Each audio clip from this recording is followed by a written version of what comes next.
Hoo-ah! Fam, can you feel it? Are you pumped?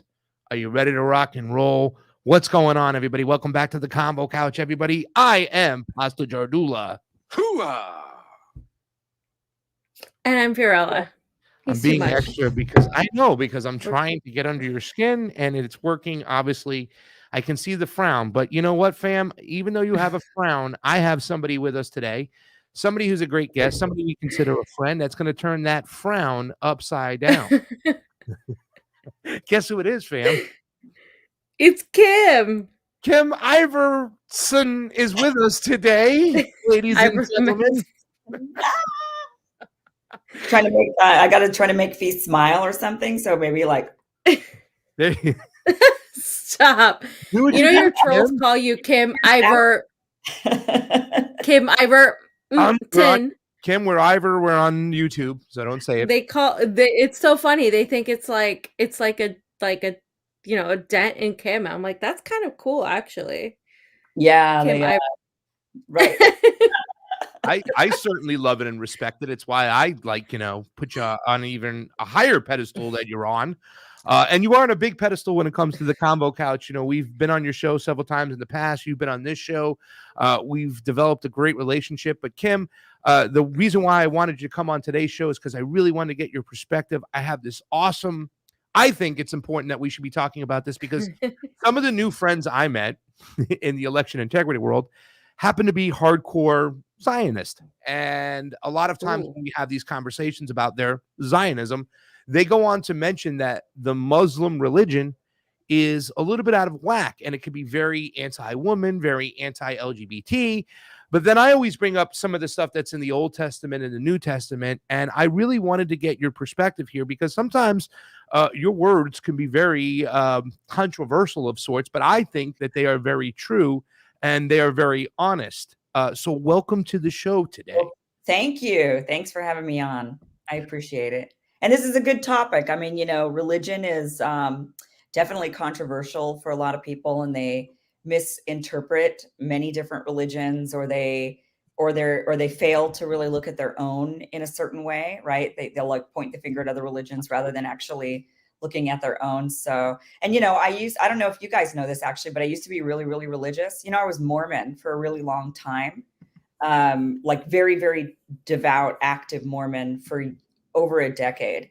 So I've read the Bible myself, I think like 11 times, I think. Wow. And attended, the Mormon religion is really intense because it's one of those religions where everybody knows a lot, that if they're actually active in the church, they know a lot because the church goes to great lengths to educate its congregation. So, a lot of people just go to church on Sundays and that's really all they know. But in the Mormon religion, you actually go to Sunday school every single day. So I did an hour of religious study in school.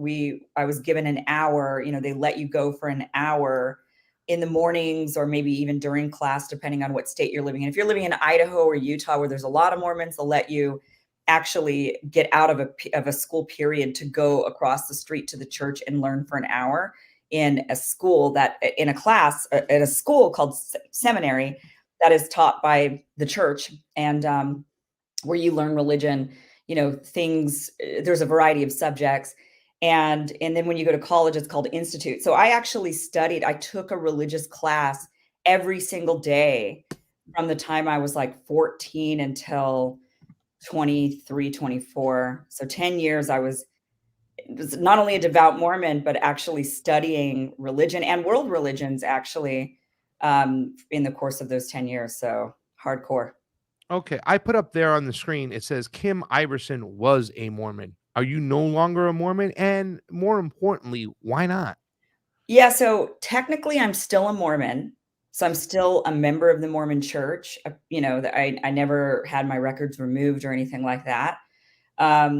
So yeah, I'm still Mormon. I would just say I'm an inactive Mormon. If I were to be any religion and if I had to go to church, like if you forced me to go to church and said, you have to go pick a church, any church, I would go back to Mormon church. I mean, that's just what I know. It's what I'm comfortable with. I like it. I actually think it's a good religion for them. I mean, there's, every religion has its issues. For sure. Every religion has its, maybe things you don't agree with. But all in all, I think it's a good religion with a lot of good people. And if somebody was looking for religion and they really, really wanted to start going to church, I would personally recommend that they look into the Mormon church. But so, yeah, I'm technically still a Mormon, but I'm not an active Mormon. Fam, you're a devout Catholic. What's your thoughts about that? I'm like the opposite of Kim. Like from the time I was 5, I was like, I cannot deal with this religion. And I refuse to be part of the Catholic Church. I refuse to attend catechism. I thought everybody was a hypocrite because they talked about being nice and they weren't nice in real life. So I am the complete opposite. But Catholic religion to me is one of the worst. Like I remember going to Christian church with my friends who were like, white Christian Baptists, because I lived in Missouri and everybody was white and Baptist. So I remember going to church with my friend. She was my best friend, and their church was way fun. They got to like sing, draw, eat food, go to trips. Like we didn't do that in Catholic church. Catholic church is boring. They make you like want to hate yourself. And on top of that, it's a bunch of pedophiles and a bunch of like really upset people. This is why in Irish literature, they always write about being Catholic, because it's like a burden on you. Like it's just a part of being like Irish or Italian or Latino. A lot of the times it's like, it's just really bad. And the church has been very conductive in repression and in supporting the establishment and when it comes to Catholicism. So that put me away from religion. But then my journey to politics has been through spirituality. Before I was into politics, I was into spirituality. I was into believing, well, first of all, I don't think we were here. I think there were human civilizations way before the Ice Age. I think that we don't just come from nothing. I think that there is some sort of higher power, but I don't necessarily subscribe to any sort of religious doctrine. And a lot of people don't know this about me because I don't tend to share this stuff publicly. I've been told not to share it because it's like, people are going to think I'm insane, but like, this is just how I feel. And nobody told me to feel this way. Nobody indoctrinated me this way. This is just kind of like my path. And of course, living in LA, you have a lot of more people who subscribe to this situation. But yeah, for me, it was like, I feel dogmatic religion is different than spirituality. And I think people who are extremely atheist are a problem, as well as people who are extremely fundamentalist, because if you're an atheist and you don't believe in anything bigger than yourself, I feel like oftentimes, not all the time, but oftentimes you have this tendency to be extremely arrogant and think that the solutions are all around you. But like, you don't look at other connections you may have with other human beings. And so you're disconnected from the other. Whereas with people who are too fundamentalist, they look at some other higher power solving all their problems or ruining their life, that they don't take control of their lives. So I think either extreme is bad. And I think that the reality is in the mesh between spirituality, not dogmatic religion, but spirituality and science. And that's kind of what I believe and what I ascribe to. So I guess this is just like a revelation moment for me, since we're talking about religion. And that's different than, like, atheists are different than agnostics, right? I mean, agnostics are like, I don't know, whereas an atheist says, I know there is no God, and it is almost a religion in and of itself. Yeah, so I agree that they can be they can be very dogmatic in their own viewpoint, because they have this fairly firm belief that there is no God. Yeah, so, but and I actually was raised Catholic and Buddhist. I actually converted to the Mormon church when I was 14. My family on my dad's side, and my dad was an altar boy. I did go to catechism. I went through the whole thing. So I was Catholic predominantly, because Buddhism is a little different. And, it's not like, with Buddhism, it's not, you can actually be Buddhist, and you can actually be other religions and still be Buddhist, believe it or not. I mean, if the other religion allows you to be Buddhist, which a lot of religions say, no, there's no, you can't, but you could certainly add Buddhism almost to anything. So I was raised with Buddhism, but also Catholicism. And then I rejected all of it, and I rebelled against my family and became a Mormon. Well, I mean, it's funny because I'm going to put myself on the big screen, and I'm going to talk about my experience being raised Catholic because it was somewhat pretty decent. You know what I'm saying? Like my mother was trying to get me into Catholic school in Boca Raton. That was when we first moved there. And my parents didn't have a lot of money. They were middle class, lived on the outskirts of Boca, but she really wanted to get me into Catholic school, but it was all, filled up, and I got to go years later. Now, I kind of rejected going to Catholic school, not so much because of the Catholicism, but because I was taken away from all my friends that were in regular public school. But that's beside the point. I remember my nuns down the road, and actually years later, before they went back to Ireland, I was able to cook them a nice dinner and tell them thank you, because Sister Josephine and Sister Ellen, they were more Jesuits of like the New Testament. They were very different than what my father was experiencing. My dad went to something called the Franciscan Brothers, which were very Old Testament, punishing God, beat the crap out of these kids when they didn't do anything, as opposed to my nuns that were close to me for the 2 years I went to Catholic school, that were always giving, understanding, and they talked about Jesus as a Buddhist of sorts. So that's my experience with religion. And funny enough, I'm just going to kind of admit this right now, is that right now I'm walking around, somebody gave me something, and it's a little rosary, and I've been walking around with it since I got it. Somebody, of course, at the election integrity event in Orlando, who had seen me before, came up and said, "Pastor, I want to give this to you. I don't know if you're religious, but here you go." And I've been kind of walking around with it, having it on me since I've got it, because I'm still kind of searching for answers out there. I'm not saying I'm going to go run off and join the church, but there definitely seems to be something very spiritual in my life, the way I ended up, the reason why I'm here talking to you ladies today. But I am searching for answers, and I'm keeping my eyes open religiously. I had the experience of 9/11, which led me to try to understand other religions, right? Because we heard this, they hate us because of freedom. They hate us because we're Christians. They hate us because of these reasons. So 9/11 kind of set me off on this journey. And the religion I love the most was really not a religion, it was Buddhism, right? It was more of like a theory of sorts. It wasn't about like praying to a god. It was very, very different. Even the answer that I was always, questioning about, what happens to us when we die? Are we going to go to heaven? What do we need to do to get it, to go into heaven so I don't burn in hell? But the Buddhists always kind of expressed, well, we'll cross that bridge when we come to it. So, I mean, for me, Buddhism meant something more than religion. But right now, the other answer is, I'm very interested, ladies. I want to take ayahuasca, right? I've heard people we met somebody, our good friend Mook Juice, right? And they talked about ayahuasca, and he was an atheist before he took it. And now he talks about Mother Ayahuasca. And I think there's some answers there. What are your thoughts, Kim? And then we got to hear from Fee, of course, as well, because I think we were like a couple of days away from maybe going up to Machu Picchu and doing some ayahuasca, but then we got the call and had to go to Honduras. But what's your thought, Kim, on ayahuasca? I mean, I think that I don't really, I've never had a desire to go do it. I've always been very, hesitant about any sort of anything that like is mind altering. Like, for example, I didn't even smoke, I didn't drink alcohol until I was 28, and I didn't smoke weed. I think for the first time ever was like, I must have been like 34 or something like that. So, I'm slow. What? Yeah. Seriously? Yeah. It wasn't that long ago since I've lived here in LA. And even then I don't like it. So I don't,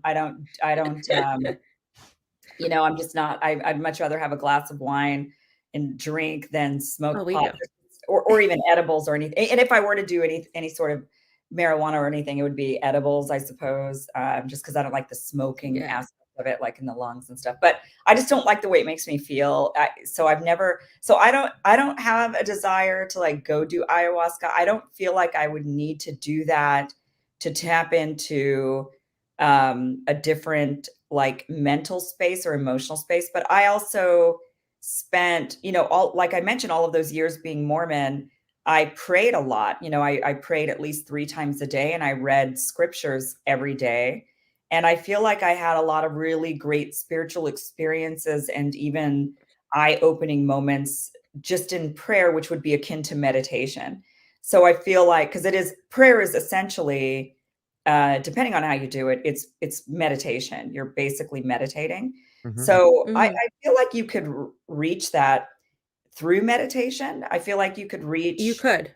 right. So I don't really feel like there's like a need, but I'm also not judgmental about it. I mean, whatever you feel like you need to do to open up those parts of your mind, and if ayahuasca is the thing, then but then I would just wonder if it was like how could you trust it? Like with meditation, I can trust it a lot more, right? It's like totally natural. Mhm.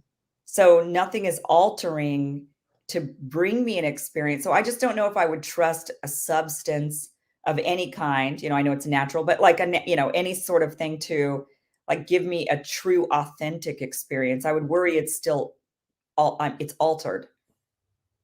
Fam, I don't know about you, but that doesn't seem like a complete no to me that, Kim might not. We went to Peru and we took her and we took her to Peru with us, and I think she might do ayahuasca with us. What are your thoughts on ayahuasca, fam? Because I know we've talked about this before, and I feel like we were very close to doing it, and I didn't necessarily want to do it, but now I kind of do after hearing our good friend Mook Juice. What are your thoughts? Is ayahuasca the answer?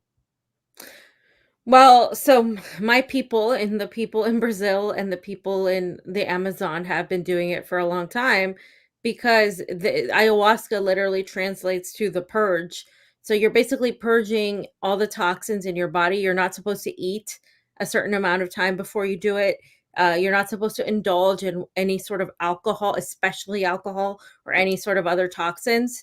And it helps open up your third eye, and it helps you see what the hell is blocking you. So I have watched a plethora of documentaries. This is like besides politics, these are the kind of things that I have been into for years.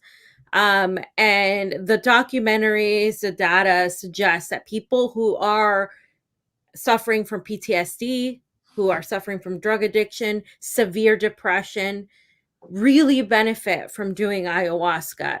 But obviously, you don't go and do it from some random, European shaman that decided to live in the rainforest of Peru.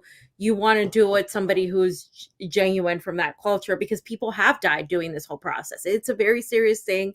And it's not something you do to just get fucked up. It's something you do to reach another level of yourself, whether if you're spiritual, you see another dimension or another consciousness, or if you just think like maybe this experience will help you mentally be more open to be living a sober life or a life that you want to live. So I think it's very useful for a lot of people. I don't think it's for everybody. I don't think everybody needs to do it. And I definitely don't think it's something you just do because you just want to do it. Like it requires a reason for you to do it. It's nasty. It's called the purge because you literally spend your time throwing up the entire time. So it's not something that is just like fun. And I would like to do it just because I have done other a type of hallucinogens, Mhm. and I believe from the earth, because anything for me from the earth, and this may be like a hippie thing, but anything from the earth to me shouldn't be illegal. And I think like that it allows you to see things more clearly. I've had wonderful experiences doing that, feeling like life is a journey, understanding my purpose, where I need to go, and so on and so forth. And I think it's important for some people to do that, to understand and feel better about it. I don't think it's for everybody. I really do think it takes some vulnerability, because as a human being, one of my biggest things is to lose control. Like not being in control of something is really scary. And when you are in one of these situations where you're undergoing this experience, you don't feel like you're in control. You Yep. feel like you're like releasing control to something else. And I think that's why so many people don't like marijuana, don't like mushrooms, and don't like any sort of like hallucinogen, because you're not in control. It's almost like you're relinquishing control.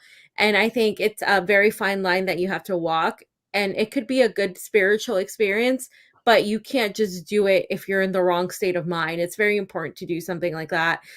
People say, you have to talk to your doctor before you take medication. Well, you should talk to like a shaman or somebody that knows what they're doing before you engage in this, because it's not something to be taken lightly. And I wouldn't encourage people to just do it because they're a tourist in some country. And unfortunately, that happens way too often. But I think it could be a good thing for people, especially people who suffer from depression, anxiety, addiction, and things of that nature. Just have a matrix bar, but don't eat too much, because then you'll have to be begging for Fiorella to babysit you. I told the story the other day, like I ate too much of a matrix bar with too much mushrooms, and I was like, Fiorella, please don't leave me. And it's like we went over to see Thundercat, and Thundercat was playing this wacky music that he doesn't play, and I was like, how could anybody like that? And here's Fee.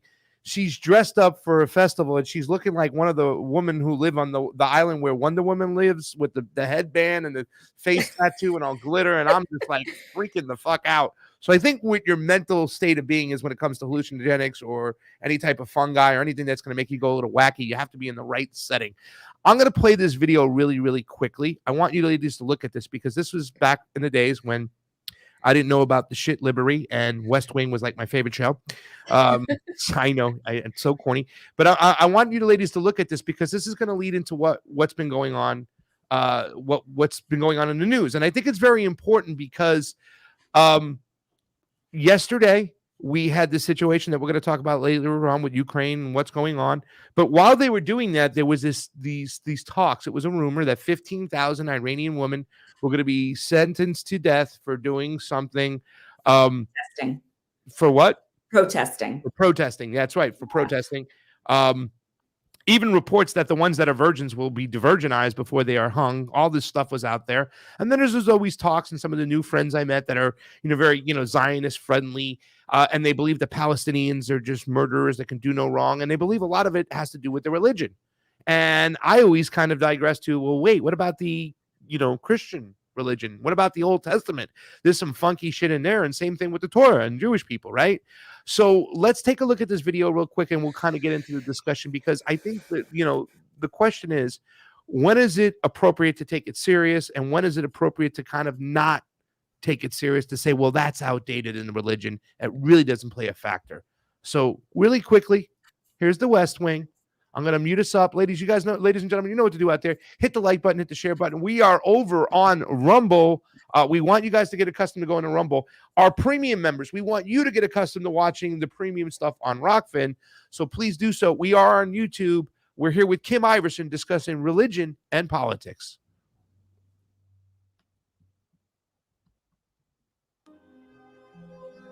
I just want to go through this piece a few times.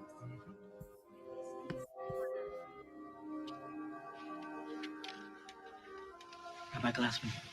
Toby, I didn't hear you, which is fairly unusual. You missed the end of my sermon yesterday. Yeah, well, I had to go back to my office, and I think you know why. A lawyer named Bobby Zane called me Friday night. He told me what was happening. He asked if I had any influence on Toby Ziegler. I told him clearly he hadn't spent any time with Toby Ziegler. Oh, I'm having a funeral service in the morning. She's practicing a piece. It's funny. What? I never imagined them practicing. Day and night. Rabbi, you and Bobby Zane, what were you expecting of me when you gave your sermon yesterday? Well, I suppose there was some hope you might take the Sabbath day to consider your position. As communications director, I'm a counselor to the president, to be sure. But my role in these situations is generally, I create a public face for what I don't influence policy. Of course you do.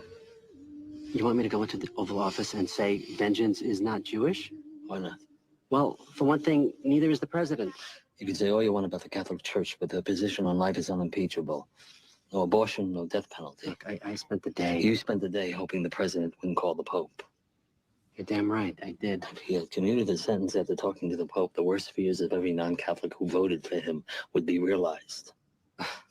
Congratulations, Rabbi Glassman. You may now join the White House communications staff. Look, Toby, you look like having a long weekend. I appreciate the courtesy of you stopping by. Yeah. Well, you're welcome.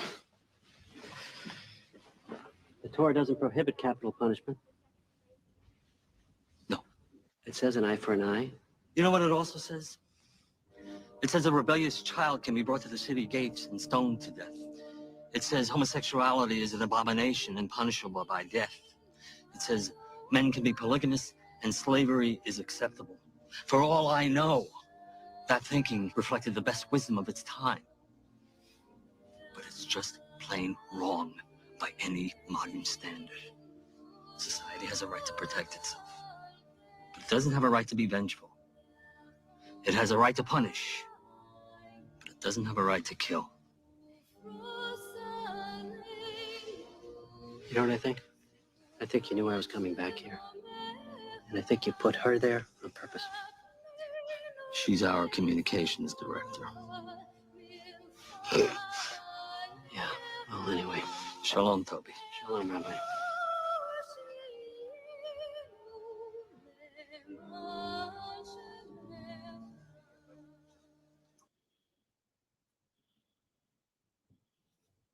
Shalom, ladies. I know you didn't expect that. I don't know if you haven't seen that scene before, but it was a very powerful scene, and it sparked a lot of conversation at the dinner table.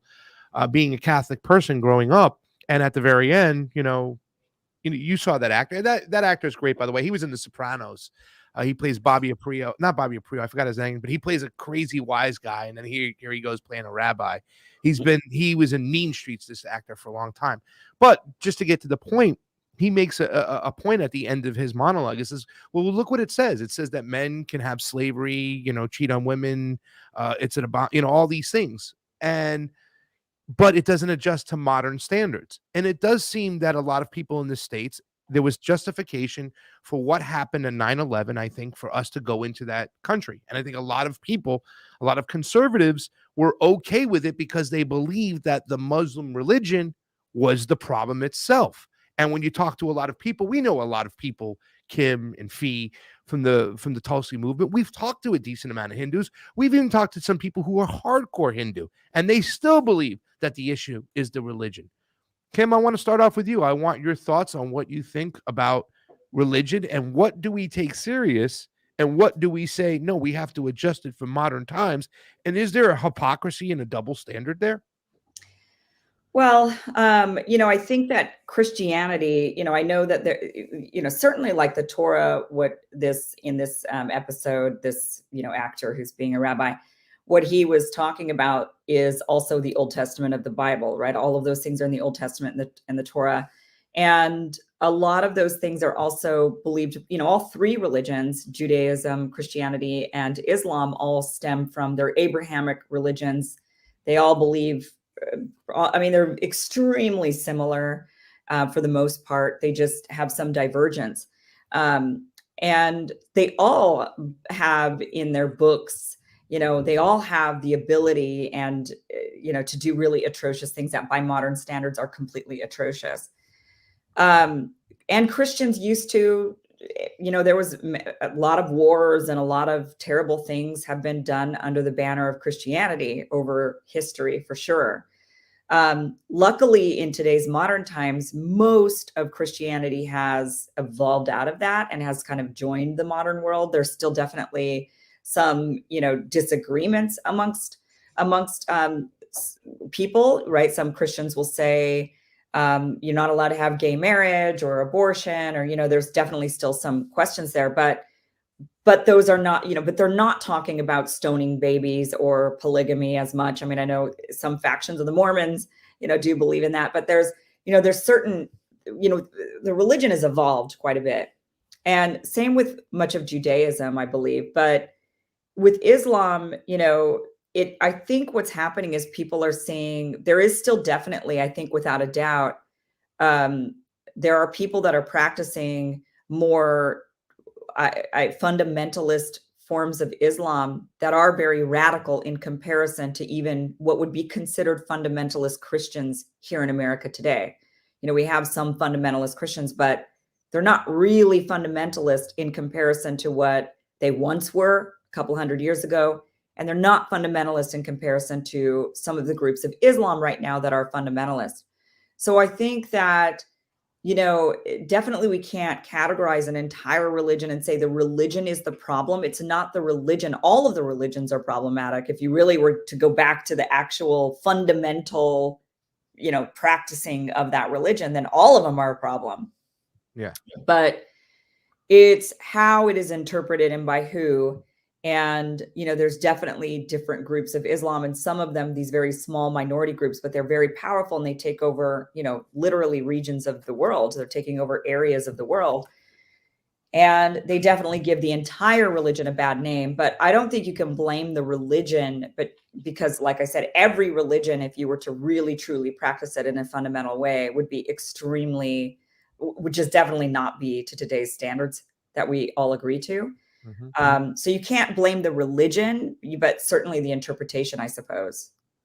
Well, fam, what about that? Because a lot of people are saying that the Muslim religion is anti-woman and anti-LGBT. This is the reason why I want to talk about this today, because we see what's going out in Iran right now. There was a report that 15,000 women were going to be put to death for protesting, and even the ones that were virgins were going to be de-virginized. I mean, and a lot of people point to this. I even saw stories yesterday on Twitter that were showing that all women who ride on a bus have to have a pass signed by their husband. And they come out and say, well, this is the problem right now. The Muslim religion is anti-woman and anti-LGBT. So goes the plight of the Palestinians. They're Muslims. That's the problem. What do you have to say to that? Well, first of all, that headline that came out was proven to be false, and it could have been easily debunked if you actually went to their committee and looked up on the website what they actually said, and none of that was actually said. What the U.S. and the West are bias, though, fam. I know it was wrong, but isn't it confirmation bias for a lot of these people, even if it wasn't fake? If it was fake, I'm sorry for interrupting. Go ahead. Well, yeah, but I mean, it's not Muslim people's problem. That's the problem with the West. I mean, it's not their problem to solve. That's your problem to solve, right? Like anybody in the West, that's your prerogative. It's not their prerogative. They're going to go on living their life. Obviously, they have different beliefs than we do in Western culture, but there are more women in universities in Iran than there are men. So where does that leave the inequality of women? In terms of the United States. In terms of the United States, according to the State Department, Nicaragua is exploitive and backward, but yet women earn the same amount of money as men there, but women in the United States still don't earn the same amount of money. We earn 75 cents to the dollar to a man in the United States, and I think Europe is very similar. So when you're talking about women, it's just an excuse that is used to vilify an entire religion. As Kim said, all religions have problems. All religions have a certain identity. All religions from previously are definitely far more, at least when it comes to the Judeo-Christian religions and even some of the Muslim religions, although less than the Judeo-Christian religions. They're very much masculine-led religions. Like, it's very much the men are in charge. You look at Christianity. Eve was made out of the rib of Adam. I mean, that doesn't get more detrimental and diminishing to women than that. I'm not a full person. I was made from a man's rib. Like, that's very anti-woman to me. Why isn't that talked about? Like, it's just the framing of it. And of course the West leads with that, whereas in the original Muslim religion was not the way it is by Muslim fundamentalists. That's the thing. There's a difference between Muslim fundamentalists and actual Muslims, and terrorist groups and actual Muslims, just like there's a difference between Christians that are good-hearted and have good faith versus like Christian fundamentalists. And so there's all these differences. And if you look at the Hebrew religion as well, there are plenty of Hebrew priests and Hebrew rabbis that align with Palestinians and say Zionism is wrong. So you could go to any religion and say the same exact thing. And that's what it is. It's the fact is, religion is created by humans, and humans are faulty. Humans are ever evolving. So you're going to have religion change. And the religion that the books we have read in the Old Testament, the New Testament, whatever, and as far as Christianity, those books aren't going to reflect where we are now in any way, shape, or form. They wouldn't reflect where we were 300 years ago, because those books are so old. So my issue with dogmatic religion is that people still look to it as if it's something that is non-changeable.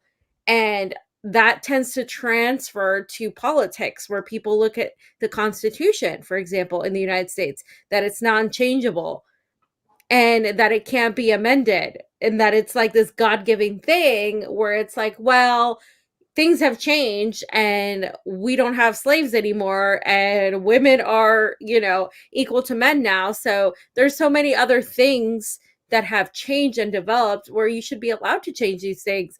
But when people look to a piece of paper that has been written by human beings who only had a certain level of intellect at that point with what they knew as like the end all be all, it's, to me, that's awful. Whether it's actual Christianity, whether it's Marxism, whether it's anything else that they look at religiously. And you have to be careful with that dogmatic approach for whatever it is, because things are not black and white. Things are constantly evolving. Kim, let me let you jump in here for 1 second, because she did mention something about Christianity and Judaism. I think there are issues with Christianity and our Christian Judeo principles, but how could these issues with our Christian Judeo principles really play a part when it comes to our politics? What do you mean? I mean, how could it be used and weaponized against people of other religions and other nations? I mean, like whether it is being done or Is it being done? Because I think a lot of times that there's manufacturing consent for us to go into well, parts of the world because of our Christianity, and this is like the evildoers right. we're fighting over here. Right. I mean, I do think I would say that, in a lot of ways, I don't know if there's a major attack from the Christian right wing focused on, let's say, Islam simply because they're Muslim. I'm not sure if I see that specifically as much. Certainly, I see that when it comes to like Palestine and Israel, the whole reason why there's actual Christian backing of Israel is because of a religious reason. Mhm. That stems from religion. That Christians believe that there needs to be a return of the Jews to Judea and Samaria in order for Christ to come back, and that is what Christians believe. In order for the second coming, that there needs to be this, there's this series of events that have to happen, and Jews returning to the homeland is one of those events. So that definitely is an obvious direct influence of public policy because of religion. Whether they want to say, they never say it that way. They never state it like, well, we have to have the Jews back in the homeland in order for, for Christian revelations to come to pass. But that is the motivation why so many Christians are backing of Israel. It is directly religious. Otherwise, I don't know if I think maybe it's just using, I don't know if it's because of Islam, like pointing the finger at Islam directly and saying we have to eradicate Islam. I mean, there's certainly people that say that because they do believe that Islam is the problem in and of itself, that the religion itself teaches like violence and hate or whatever, when really, like we mentioned, all of them do. It's just that people no longer prescribe to that particular aspect of their religion. They've rejected that portion of it, and the churches have rejected that portion of it. And so they've kind of evolved and moved on from those, and they don't really harp on, the eye for an eye part of the Old Testament. So, we're not living under Moses's laws anymore. So it's, I think they definitely, they might point to it and say, well, they're still living a more fundamentalist version. And I will say, it is still, I would not want to be a Muslim in the Middle East. I mean, it is still very much, it's much more akin to Christianity that we've evolved out of. I mean, from the 50s. I mean, when I was in Palestine, I went to a women's rights organization with Palestinian Muslim women. Mm-hmm. They were in their full burqas or hijabs. They weren't wearing they didn't have their faces covered, but they had everything else. And these women were, the whole point of the group was to get together and progress women's rights in Palestine. And actually, they were in Israel, on the Israeli side of the wall. They were Israelis, technically, had Israeli passports. But what they complained about in this meeting was that, they do still have to get permission from their husbands. They have to, even to be in that group, they had to get permission from their husbands. And it took a lot of, these women would talk about the coercion that they had to do by, they said that, well, their husbands love them. They love their husbands. There was no doubt about that. But their husband is a little like stubborn and maybe old school. And so they had to kind of work and massage their husband, to get him to agree to allow them to go to school, to get their, like, one woman I met was an attorney. For her to be able to go to school, she had to like work her husband's emotions in the right way, like bake him some cakes or something and, get him to agree to it. But he ultimately had to agree to it, and they had to agree to them being there. And, when I went to meetings with the Palestinian government in Ramallah, the men in the meeting, the mayor of Ramallah even said, we do admittedly have an issue with women's rights. They know they need to progress. They know that it is still very much, it's not a good place for free women to be, as far as, but it doesn't mean you wage war in order to get it. I mean, here in the United States, it took how long for women to be able to have their own bank accounts and to be able to be accepted in the workplace? We don't bomb places because women aren't fully autonomous. You allow people the freedom to evolve out of that as they see other societies, and they say, I want to be more like that. And that's what we saw, with Palestinian women, Iranian women, their plight is a little bit different, even because, and actually Palestinian women as well. It's a very similar situation where in the 80s, life was very, very different in those countries. Women were not at all wearing their full garb. It was a very, very, my family, when they left Vietnam, actually immigrated to Iran first and was living in Iran for a couple of years until the fall of the Shah, and then had to escape. And, back then life was very different. And then suddenly a very fundamentalist version of the religion started taking over in the government and just started to convert. The more liberal-minded people did start joining a more fundamentalist version of the religion. And we do see that. So I know there's always this idea that society always evolves more liberal, and that's not the case. There's oftentimes when society goes in the other direction, and it'll go from liberal to more fundamentalist. Yeah. And so that is what's happened in these areas. And a lot of these women are fighting, they are like in Iran. I believe that these women are, I know for a fact, they do not want to live under the Ayatollah. They do not want to live under that very strict religion, especially the younger women. They don't, but they also don't want, and this is where their dilemma is. They also don't want, they want to make the change themselves. They don't want the United States swooping in, putting in their own puppet government, toppling the Ayatollah, and using it as an excuse to implement, a Western agenda. They want control over their country. They want to do it, but they also know that they're a bit backwards when it comes to women's rights and other human rights, and they want to progress. But they want to be allowed the ability to progress naturally like we did. Yeah. And they're not being given that.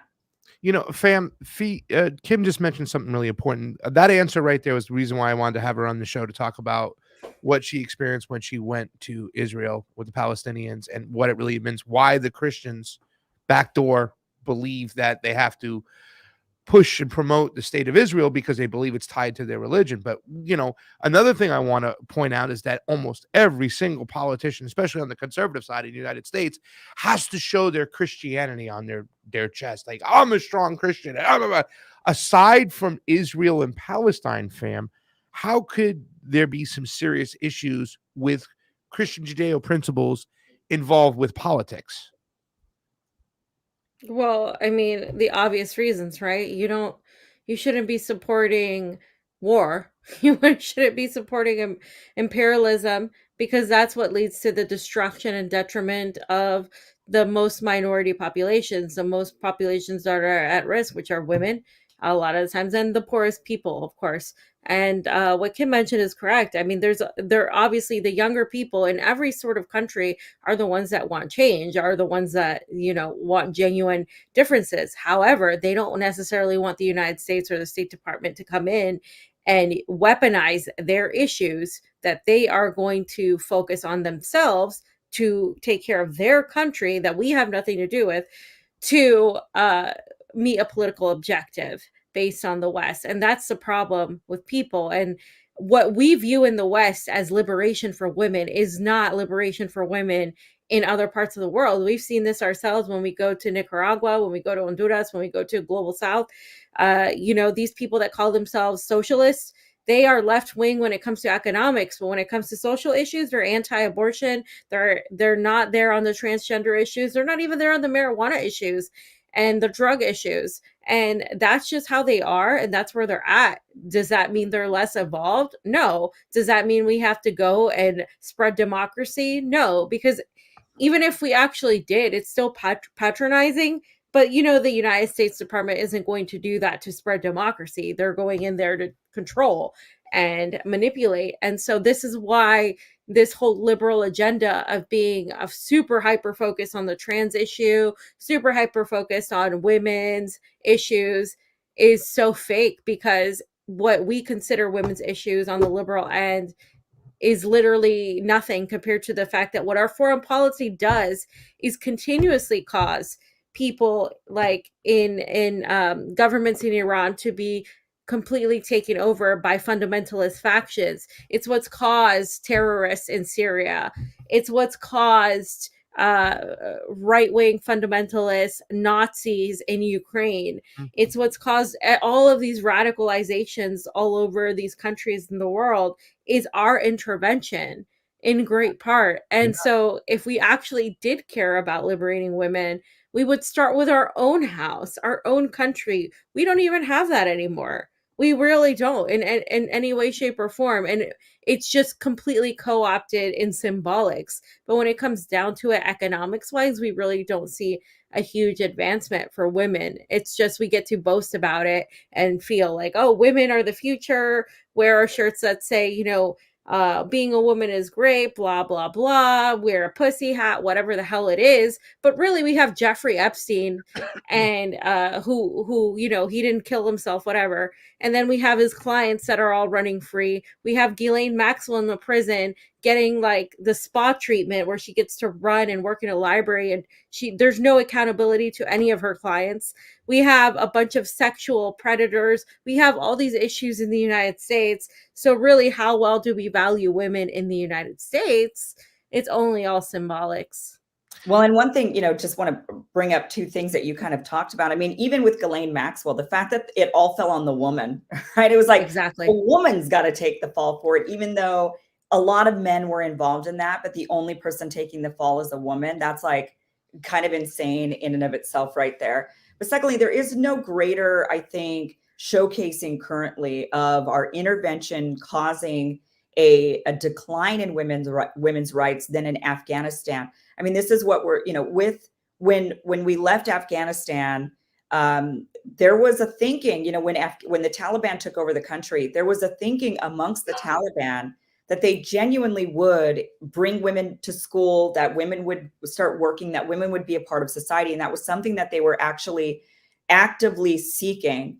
However, when the United States decided to sanction the hell out of Afghanistan, prevent them from getting any income, preventing them from having any sort of resources, when you have limited resources, this is what happens. When there's limited jobs, limited resources to go around, then you have to limit who can have those resources and who can have those jobs. So naturally in society, what they do is they give them to the men. And that happens in every society. It happened here in the United States right after World War II. What happened after World War II when the men came home from war? They said to the women, go back to the kitchen. That's why in the 50s, there was this whole new era of women go to the kitchen. All these Rosie the Riveters were told, put your apron on, go back home, because the men are back and the men need jobs. So when there's a lack of jobs and resources, society tends to give those to men always and tells women, you've got to go back into your homes now.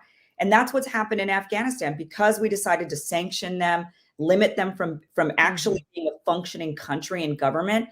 We've actually done the opposite of what we said we wanted to do, which was help liberate the women of Afghanistan.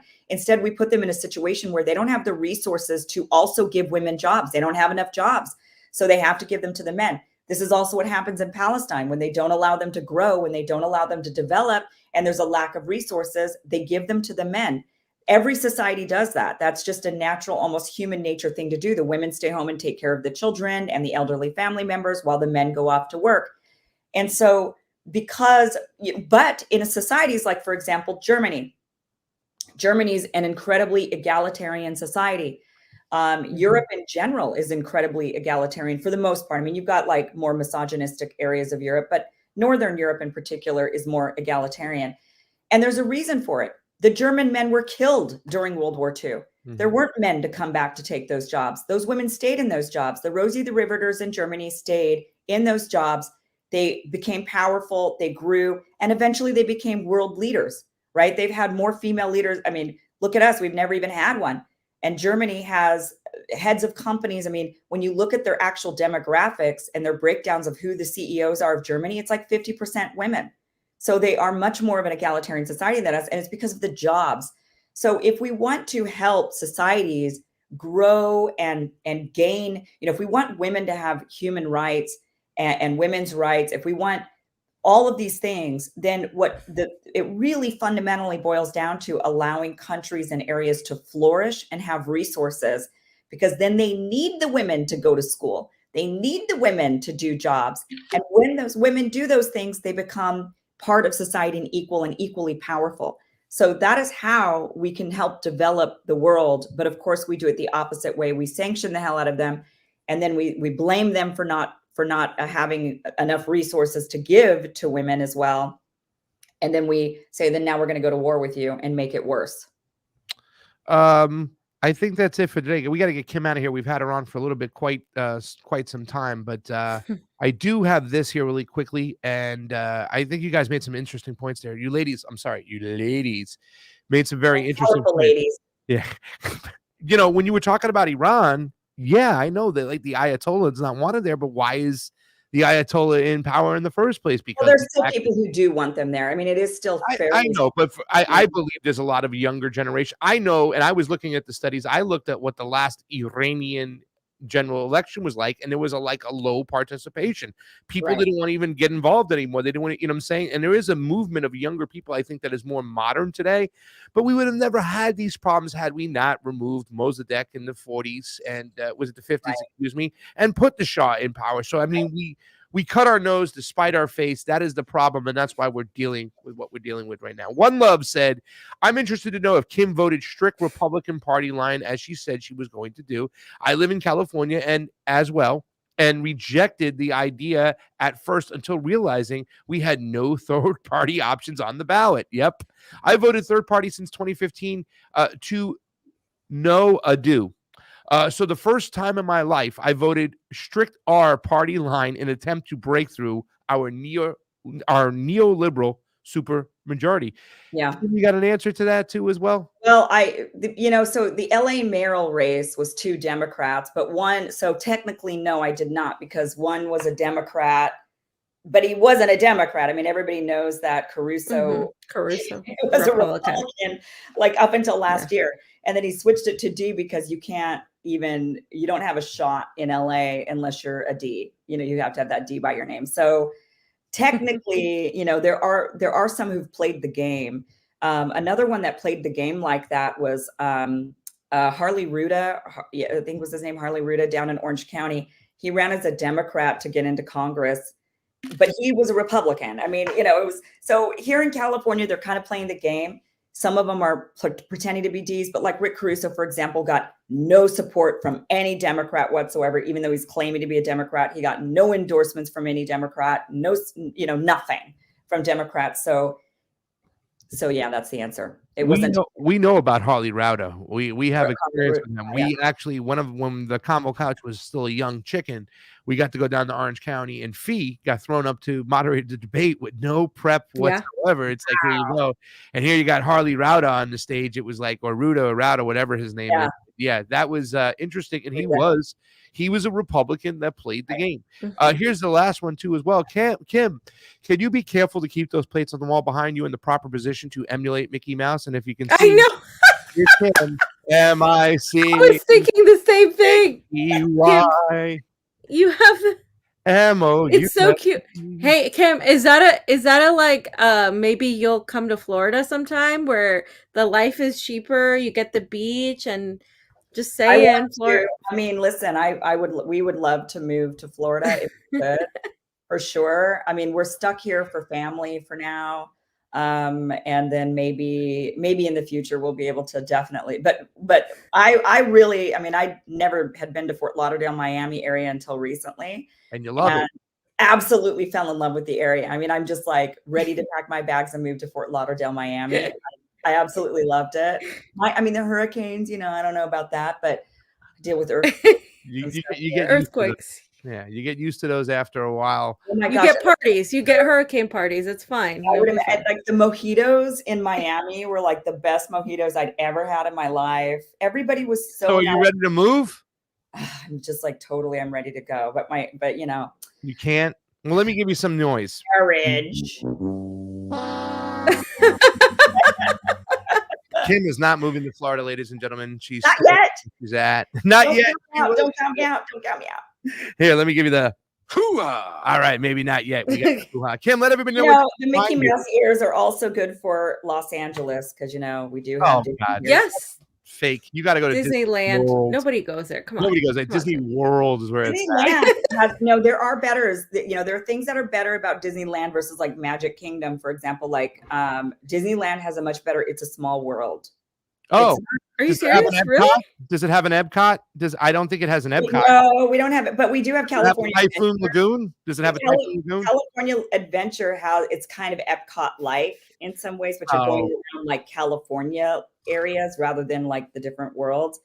But Magic Kingdom, you know, it's a small world. It's just like a small little ride that's like because it's a small world. Right. But it's a small world that Disneyland is a major feature. I mean, it's like the actual facade is like better than the castle, but Magic Kingdom has a better castle. So, all right. Yeah, Disney World's way better. As somebody that's been in LA for 10 years, I don't even like Florida, and I'm just telling you, Disney World's way better. But you know, I wasn't crazy. Anyway, there one day. What I'm saying. Kim, let everybody know where they can find you and where we can get more Kim Iversen, and hopefully you'll come back on the show soon. You know, we love you here. Yeah, and hopefully you guys will be on my new show that's launching soon. I don't know exactly the date yet of the new show, but I am in the works of getting a new show put together that will be live streamed Monday through Friday.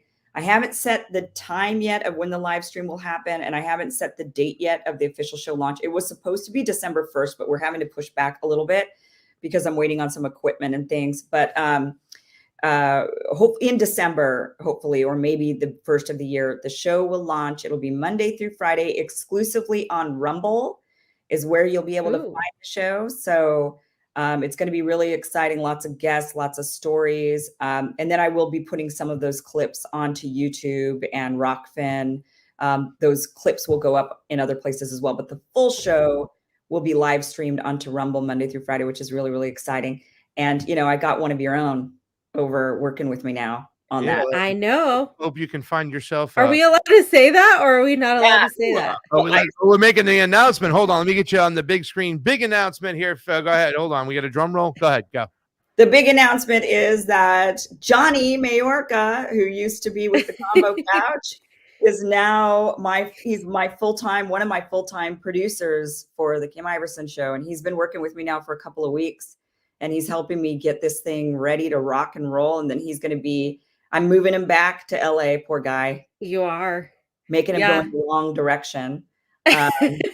No, he's like, I just got to Florida. And I'm like, I know. And it's like better there. I get it. But you got to come to California. You got all these Floridians like saying, Kim, come to Florida. No. It's cheaper. You got the Caribbean. You got the alcohol, the mojitos. Oh, I know. We'll work on him. We'll work on him. Don't worry. We'll it's a matter of family. But once once we get to a point where we don't need to be here for family as much, then maybe I can talk the husband into like figuring out.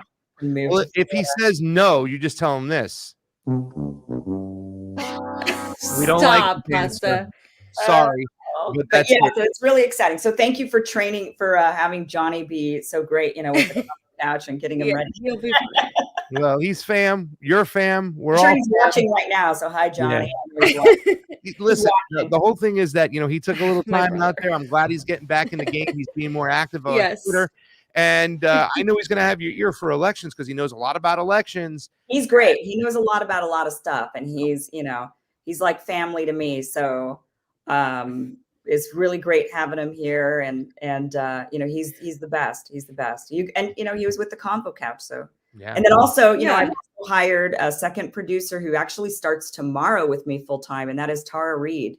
Will be joining the show as. Hey. I've hired her as. Two amazing people I vouch for. So there you go. That's a success right there. She's book smart. She's very, very intelligent. I needed somebody to help me with deep research. I need a lot of research, obviously, to do what I do. Research and putting, the pieces together, especially doing a daily show. It's just going to be a lot of research. And Tara is a fantastic researcher. So she's going to be doing a lot of the research, the writing, the guest booking for the show. So I'm really excited to bring her on, and Johnny as well to the show full time. So Yeah, Tara Reid. Well, good luck, Kim. thanks. Yes. Because it's going to be a lot of work. But no, I look forward to gonna be watching awesome. it. So It's going to be awesome. I gotta get both of you to Russia though at some point, like to visit me. Well, I've been. This is Yeah, we definitely need to come visit because and also one of my best friends is there, as you know, Katie is there. Yes. Gotta come visit. So yeah, that'll be fun. Kim, we love you. Thank you. Well, I love you guys. I'll see you very soon. I'll see you this. That's right. You're coming to my house Saturday. I am coming to town The Saturday hell? night. Maybe we You're can gonna get Lester on Saturday night. Tell Keith. You to send make me a it- picture when that happens, please, or a video or something. What's that? Us together hanging out. Send me a picture. Yes, a video, a picture, something when you guys. Too bad Johnny hang out. won't be here yet, because he's still in Florida packing his Yeah. bags. I told him he could stay until after Thanksgiving, Yeah. so he could at least Yeah. have Thanksgiving with the parents. Yeah, my mom and dad are like missing me. They're like, "Oh, he's leaving." They're like, "Oh my god, my sister's in California right now." So Yeah, they're David, emptying right, pictures. where I went to school. Oh, really? You went to Yeah. David? Yep, I went to Oh, David. I didn't know that. Yeah, Oh, you're in what is it? An Aggie and yeah. I'm an Aggie. Aggie. That's my God, alum. those Aggies are crazies. Ah, Okay. Fun. David was a fun school. I loved it. I'm sure she's having a great time, but she has to study a lot. is. But it's it's Yeah. a hard school, but it these was. guys are all book smart kids over here. the Majorcas, they're very. We're nerds. And then you guys told me that Johnny doesn't speak Spanish, but then my house is being worked on, and I had this one. He contract- speaks Spanish. He just has a terrible accent, Kim. He Oh, looks like he should speak fluently, and people like start talking to Yeah, him, they and also- they like. Like all my contractors came over and they saw him sitting there at the table with me, like on his computer, and they immediately they look at me and then they look at him and they immediately just start speaking Spanish to him. And Yeah. then I looked at him and I'm like, I hope you speak Spanish because Johnny Indigenous. We used to call him Johnny Indigenous, right? He looks like Yeah, a few of my friends didn't know we were like brother and sister till recently, guys just because they were like, we You don't guys look are alike, and blind. I'm just like, what the fuck is that? Like, what are you trying to say? I want to see pictures of the youngest one, but I keep asking Johnny and I'm like, and you're sure your dad is your dad? Yeah. That's Kim. My dad's my My dad. mom says that, yeah, the milk guy is like, she had one milkman, with the yeah. milk guy, one Yeah. with the other Well, guy. Yeah. cool guy. They got different Yeah, guys. what did her gym trainer look like? Well, I can say this We're all much: that different. Johnny looks a little more like his father than his two sisters do, for sure. That's for sure. So Well, it's great. So anyway, I'm kind of like part of your fam now, even with the Convo Couch now. I know. Here, My right? mom loves you though. She watches you all the time. Oh, And my dad says, well, at least Kim is more she's not as crazy as you, Fiorella. So he's like, I can listen to Kim. And I'm just like, okay, good. Okay, as long as you can listen to Kim. Yeah. He liked your what is it, your hill rants or whatever the hell it was? Oh, yeah, radars. The radars. radars. Radars. What's Yeah, that? he liked them. He was Oh, like, that's okay. good. Well, they're coming back kind of on my new show. They're not called radars and they're not like that, but my monologues will Right. definitely be back. So I'm like enjoying my time off right now a little bit of not having to work that hard, but Yeah. Well, I called Robbie Rob, and I hope that didn't get me 86 from the show, and I'll get to go back think on the he hill. ever goes by Rob. No, I know he made a look, and I think they cut it out. He made a look. He made a look like Steve was Robbie- laughing hysterical because I'm like, you know what I'm saying, Rob? And Robbie is, honestly, one of my absolute favorite people in the world. He's different on camera, and I know people like judge him based on how he is, obviously what they see on the show. Robbie is honestly one of the best people you'll ever meet in your Cam, life. you don't have to BS anymore. You're not working at the Hill. You don't have to. I just love Robbie. I'm telling you, Robbie's the nicest. He's like the guy you want to have around you all the time. He just makes everybody feel good. He's like, honestly, one of the best people. I love Robbie. I'd say, like, Well, I hope you talk about me this way when you're not around. Like, I talk about all guy to of be you. around. What you Well, see? you know what? If we had dead. Robbie, and if Robbie came over, then we'd all have it would be the best party with all the best. I'd drink with Robbie. Well, technically, I'm a leftist libertarian. He has libertarian views. I don't think we're both in the party, but we're like the libertarians of the Right. group. Yeah. He's a liberal. Well, he's like very liberal. Can I just tell you this funny thing before I go? I have to tell you about my dad's dream. This was like the funniest dream. My dad watches all the shows, right? He's probably watching. Yeah. He watches all the shows, and he watches Rising every day, even without me there. He watched it before it was Crystal and Sagar. He watched it when it was like Crystal and Buck, and then Crystal and Sagar, and then he watched it when it was like the years, the moments where there was nobody, and so he still watches the show. And he had a dream about Robbie and Brianna. In his dream, he was watching Rising, and they were having a conversation about bike lanes. In his dream, like, this is the most realistic dream. So they're arguing about bike lanes, and he said that Brianna and at the time in his dream, Trump was president, and the decision was whether or not Trump would put bike lanes in cities, like make sure that it was mandatory or something. And Brianna was like, "Well, I'm for bike lanes, but I doubt Trump is going to spend the money on the green paint, to make them green," which is like hilarious that. And she was like, and I want it to be non-toxic, environmentally friendly green paint. I don't want to just be the color green. I want it to be like green. and then he got to Robbie in the dream, and Robbie says, "Well, I don't really care about bike lanes. I just want to be able to drive my car on the sidewalk." That's what I wanted. And I was like, that couldn't have been the most realistic dream ever, that he implemented a libertarian viewpoint into Robbie, where he's like, "I don't care, no rules. I just want to be able to drive on the sidewalk." Yeah, and Brianna was like, caring about the other paint and thinking the government needs to spend the money on the green paint, and that it needed to be environmentally friendly green paint. And I'm like, who has dreams like this? That it's like so realistic. People who are too stuck in their work. Yeah. Yeah, I know. I have dreams about nuclear bombs and missing a phone call from my job. So I feel that. I think we all need to go take ayahuasca. I think we should go together to Brazil. We got a friend down in Brazil now. One of our teammates has now moved down there. Nico, did he go? Nico is there. He is in Sao Paulo, and he'll be in Rio in a couple days. He's going through Brazil. Huh? Where's his cat? I don't know exactly what's going on with the cats yet. We haven't got to the cat. Well, I'm gonna have to call him and be like, "Where the hell are the cats, Nico?" You should call him, because how many I know are he told me he loved it.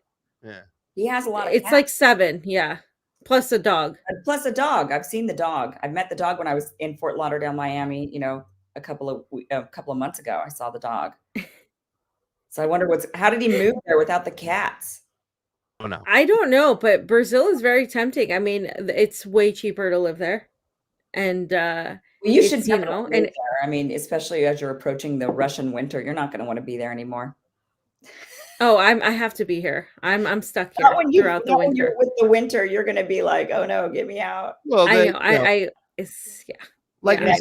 There's a year contract there, and we'll see what the future. I'm becoming super Russian, though. It's in my blood and veins. Like, it's becoming like I'm Svetlana now.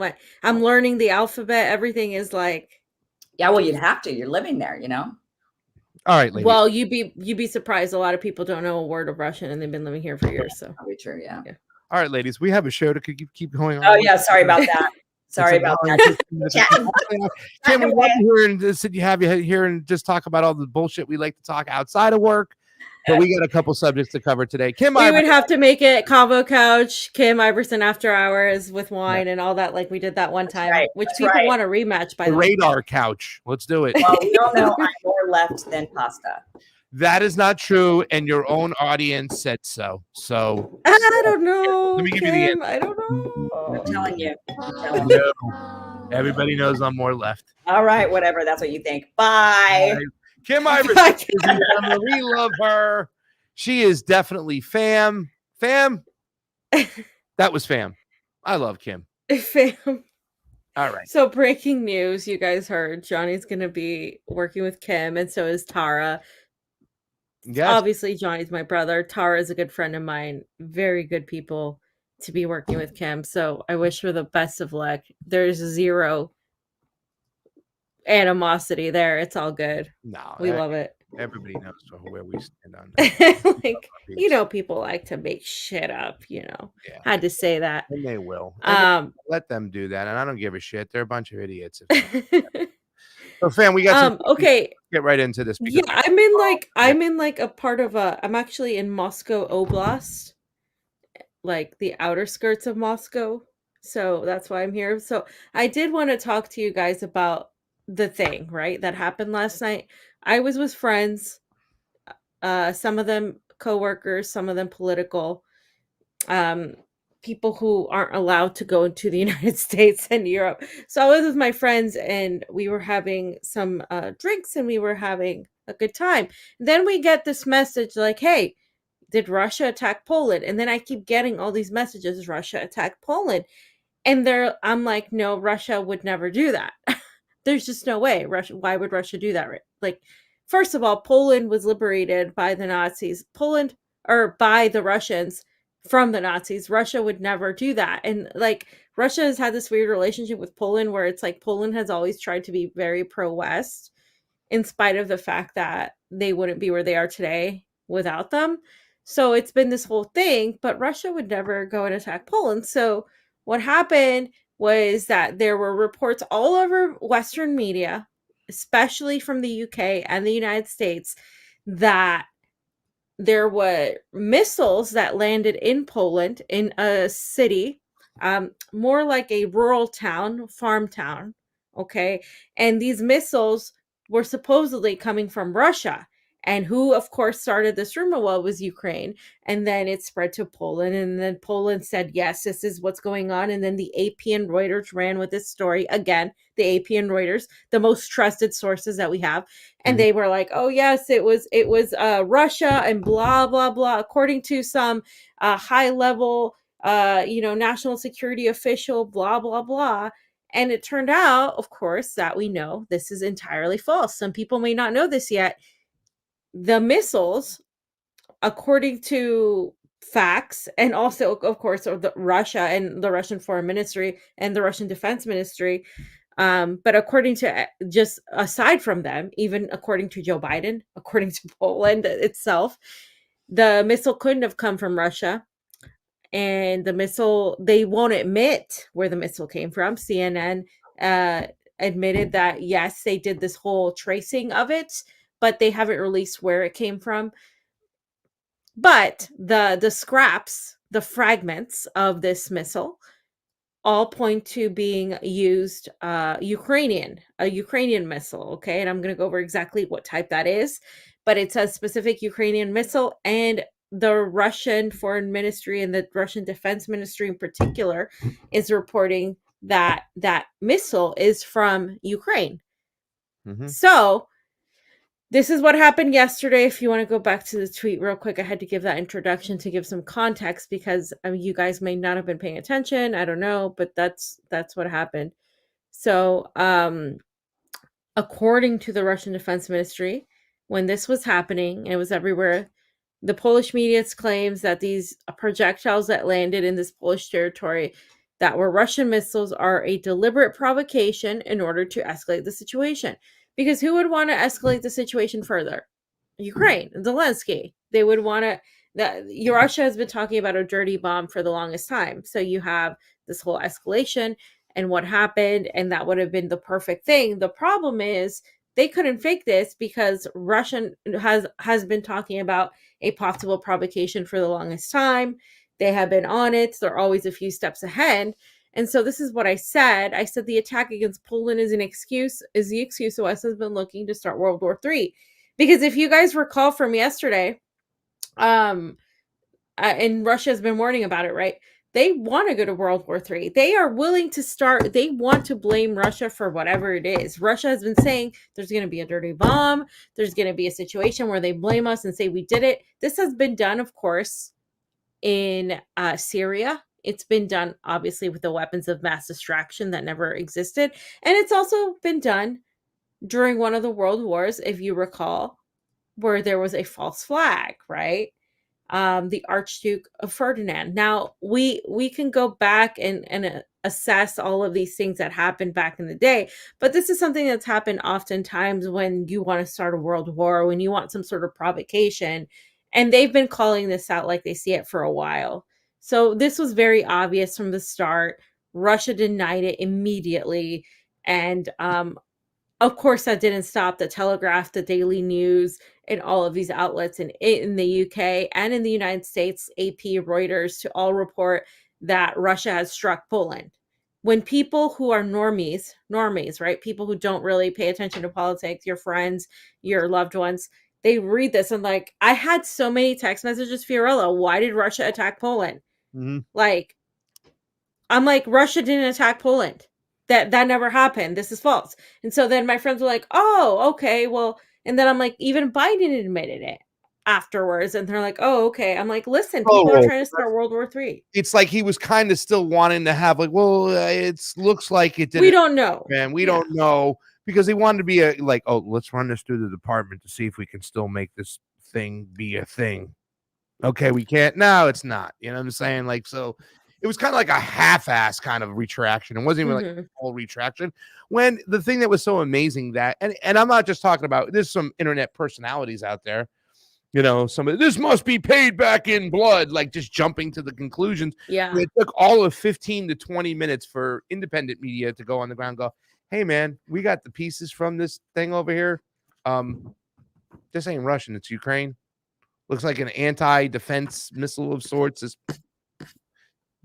Yeah, I don't got any credit. I don't work for CNN or anything else, but I can tell you this is not Russian. It was like almost in real time they debunked this, and just seeing everybody moonwalk this back, fam, it was pretty fucking crazy. So I want to show the footage, right? Because the footage of the scene from the explosion and these fragments that were found were an S-300 anti-aircraft missile. These are the same type of missiles used by Ukraine. You can go back and check. These are the same type of missiles used by the Ukraine. So let's go ahead and take a look at these missiles. I'm going to mute us up, guys. You know what to do. Do us a favor. Hit the like button. Hit the share button. Convo Couch, we are here.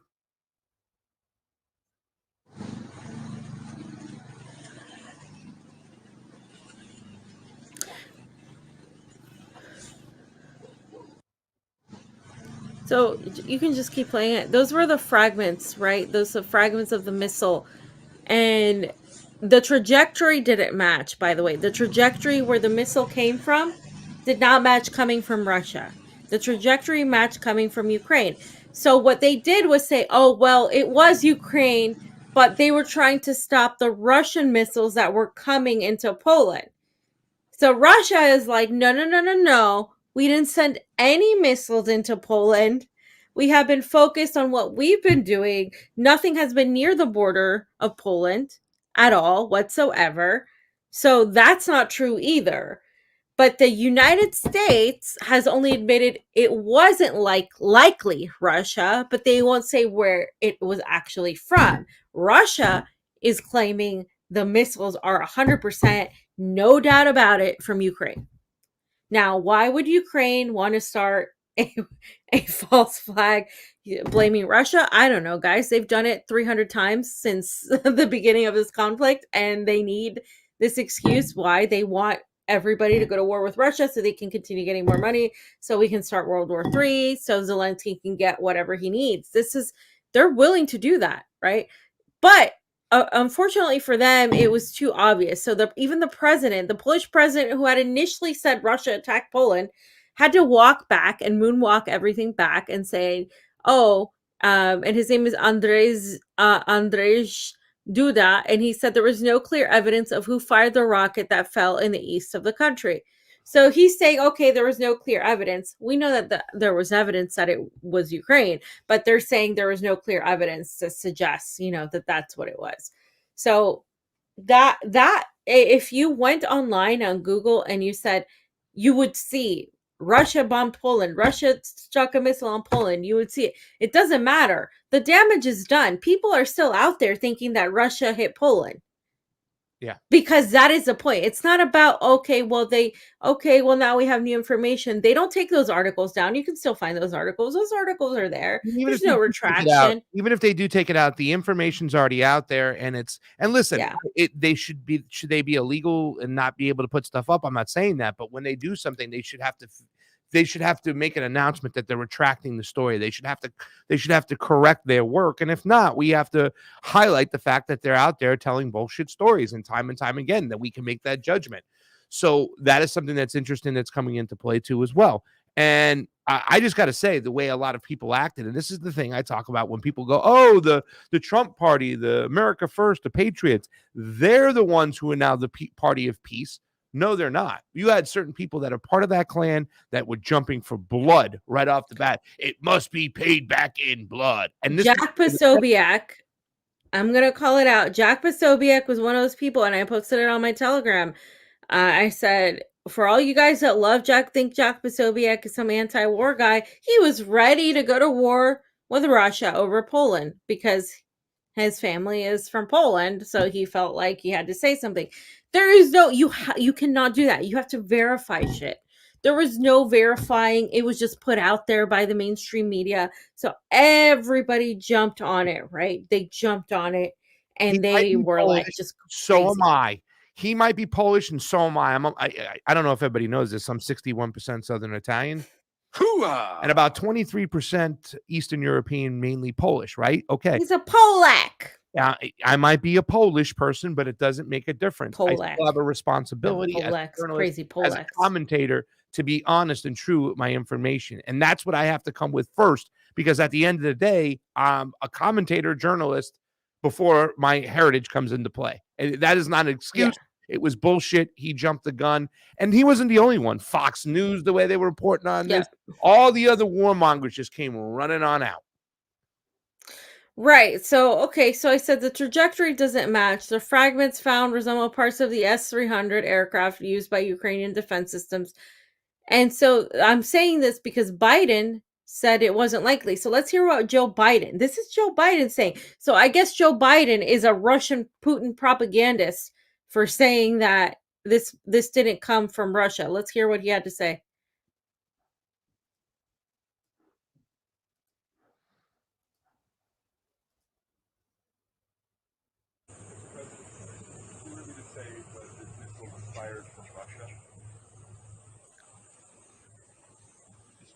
There is preliminary information that contests that. I don't want to say turn it up until we completely investigate. But it is. You want me to say that this missile was fired from Russia? There is preliminary information that contests that. I don't want to say that till we completely investigate. But it is. It's unlikely in the minds of the trajectory that it was fired from Russia. You want me to say that this missile was fired from Russia? There is preliminary information that contests that. I don't want to say that till we completely investigate. But so he was saying there's plenty of information that says that it wasn't Russia. I don't want to say that 100%, but without, doing further investigation. So he, beat around the bush a little bit, but he admitted that it's likely, when they say that it's likely not from Russia, it means it's definitely not from Russia, guys. It's just not. It's just impossible for it to have been from Russia. So,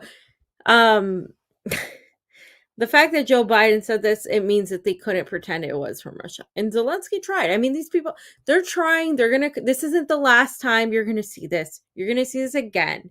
This is why Russia refuses to go hardcore in a lot of ways. This is why they get criticized, because it's like, well, if we do anything like that, then they're going to say we're going to do this or that. So that's part of it, right? So this is according to, I believe CNN got the interview, right? And they told them that the NATO aircraft was able to track a missile that hit Poland, and the data was transferred to Warsaw and their alliance, but who launched it isn't being reported yet. But there are other reports that say Ukraine did it, but it was only done to stop Russia from doing it, from launching these missiles. And Russia said, we haven't launched missiles anywhere near that area. We have no reason to.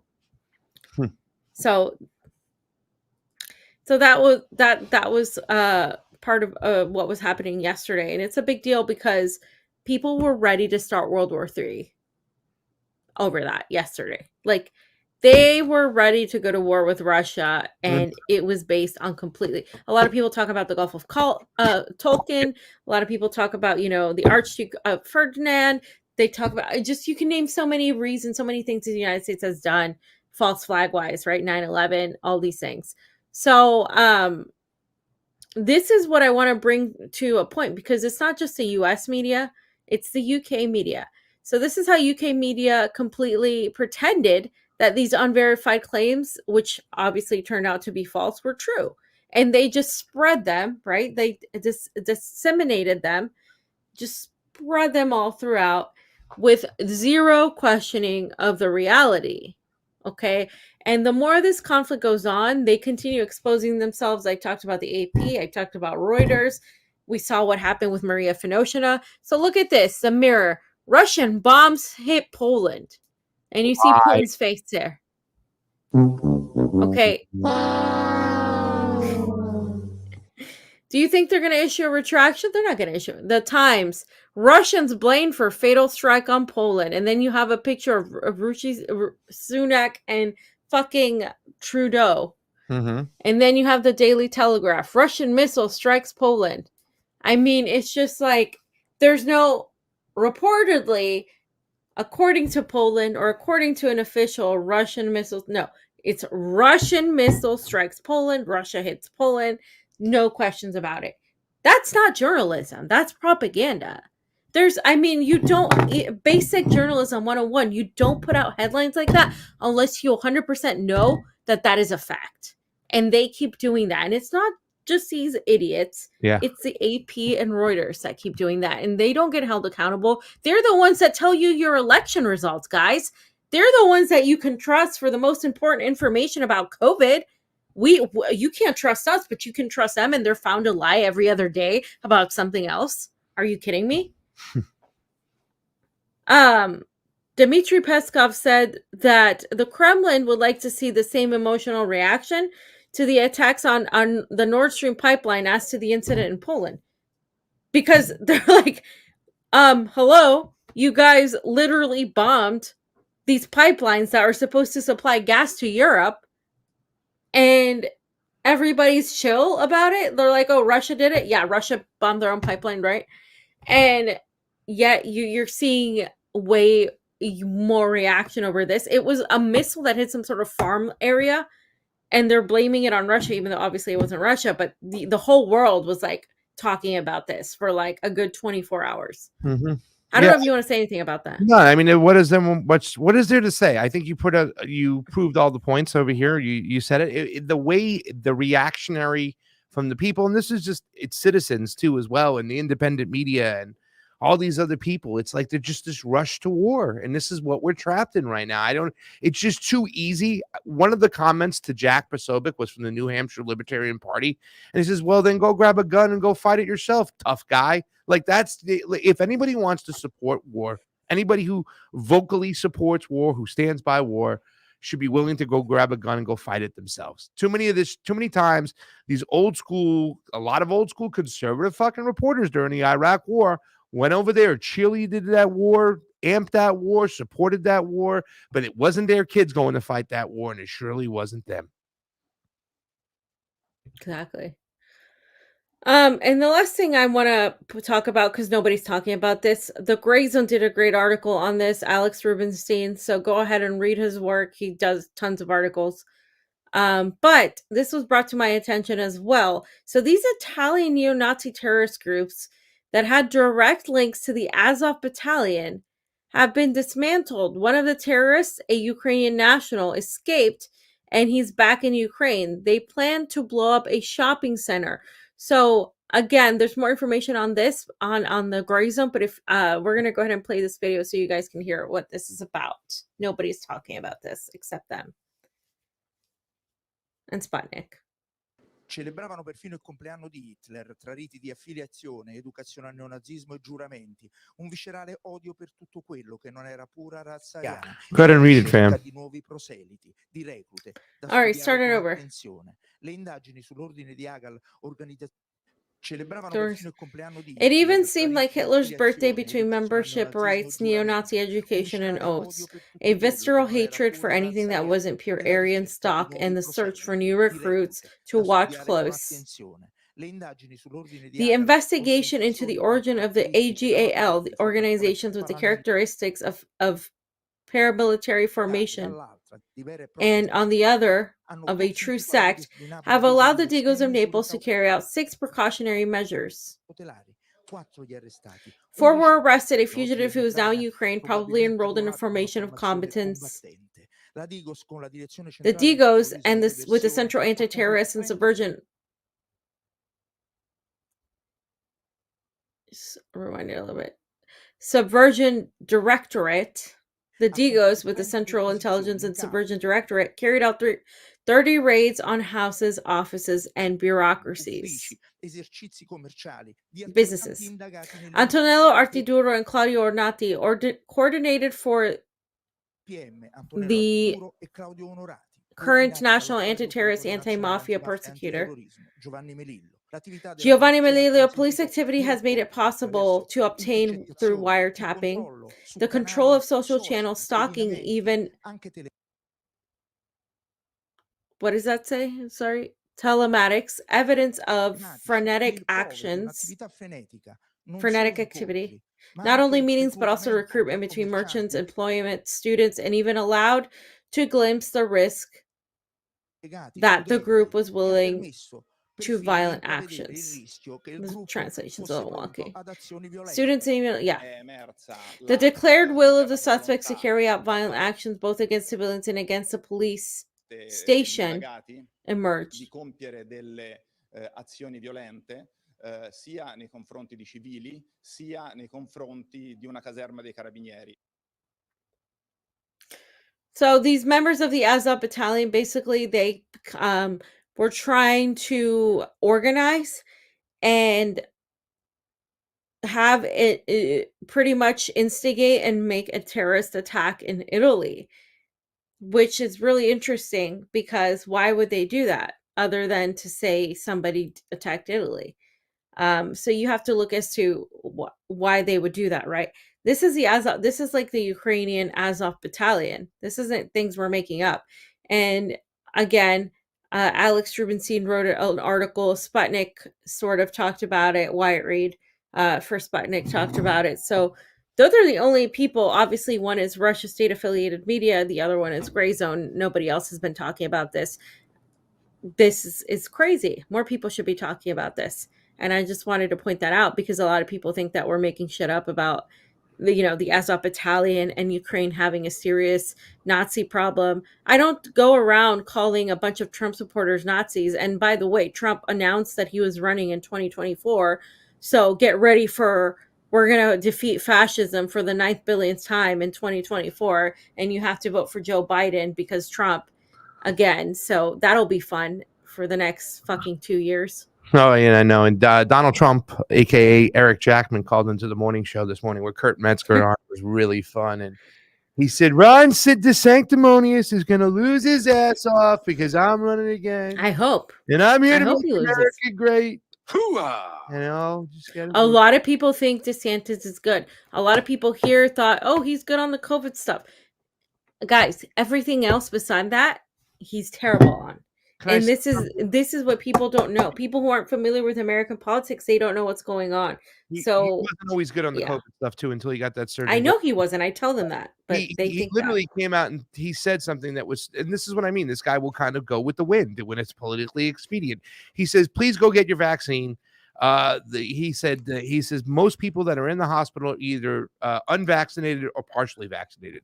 When you're lumping those together, you're consciously manipulating data, because there's no reason why those two people should be together. So that's that.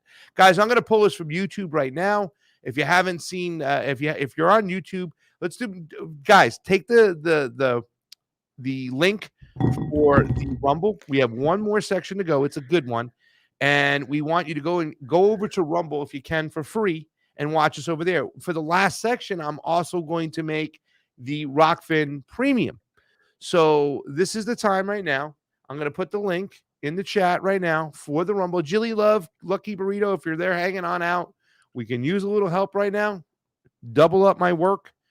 Put that in the chat. I'm going to do it in there right now. I can barely see shit. So there it is. The Rumble link is in the chat. Go over to Rumble right now. We are leaving YouTube in 5, in 4, in 3, in 2, in 1. Goodbye, YouTube.